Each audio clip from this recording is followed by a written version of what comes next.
দেখো বন্ধুরা, রাত্রে ডিনারের জন্য বানিয়ে নিচ্ছি ধোকার ডালনা। তার জন্য প্রথমে আমি হোমমেডভাবে তৈরি করেছি, কোনো জায়গায় কিনে এনে বা প্যাকেট কিনে তৈরি করিনি।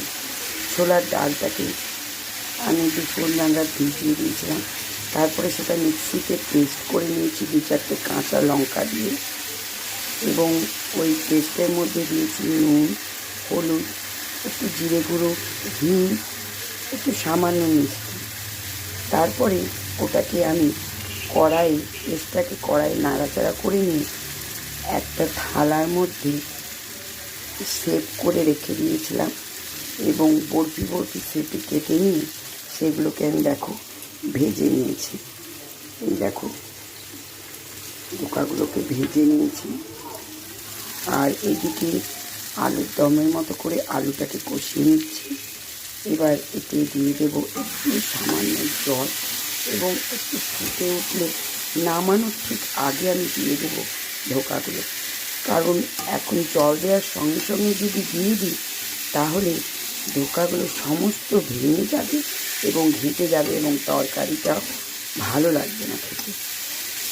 আর বানিয়ে নিলাম একটু আমের চাটনি। যেহেতু একটু আমের সিজন এখন, তোমরা বলবে রাত্রেবেলায় আমের চাটনি, আমার যখন যা ইচ্ছা করে আমি তাই করে ফেলি, মাথায় আসলেই হলো।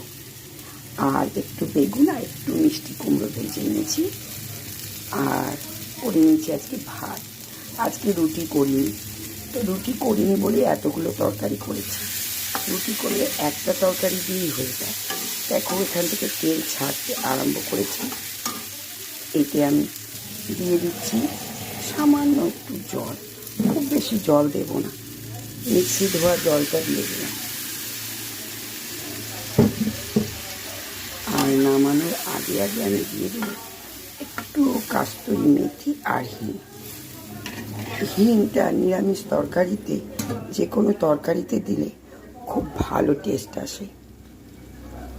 আর ধোকার ডালনাটা যেহেতু সম্পূর্ণই নিরামিষ, কারণ আজ শনিবার, তাই সম্পূর্ণ নিরামিষ।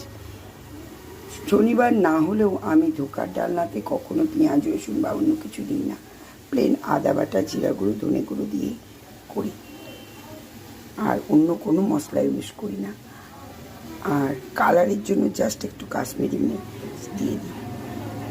তাহলে আজকে এই পর্যন্ত বন্ধুরা, সঙ্গে থেকো, ভালো থেকো, আর প্লিজ আমার চ্যানেলটাকে একটু সাবস্ক্রাইব করে দিও।